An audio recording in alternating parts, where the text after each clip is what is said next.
বন্ধুরা, আজকের লড়াই কি শুধু লখনৌ বনাম বেঙ্গালুরু, নাকি এটি নবাবের শহরের মাটিতে বিরাটের রাজত্ব দখলের লড়াই? নমস্কার বন্ধুরা, আজ আইপিএলের ৫০ নম্বর ম্যাচে মুখোমুখি হচ্ছে লখনৌ সুপার জায়ান্টস এবং আরসিবি।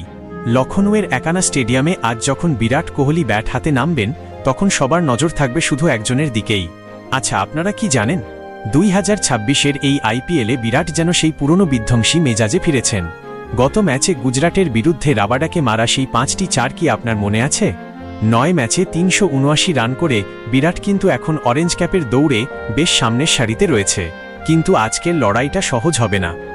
একানার উইকেট বরাবরই একটু স্লো এবং বোলিং ফ্রেন্ডলি, যেখানে স্পিনাররা বাড়তি সুবিধা পায়। গতবার এই মাঠেই লখনৌ বনাম আরসিবির ম্যাচে বিরাটের সেই বিখ্যাত আগ্রাসন আমরা দেখেছিলাম। কি মনে হয় বন্ধুরা, আজ কি সেই ইতিহাস আবার ফিরে আসবে? পরিসংখ্যান বলছে লখনৌয়ের বিরুদ্ধে বিরাটের গড় ৩২-এর আশেপাশে।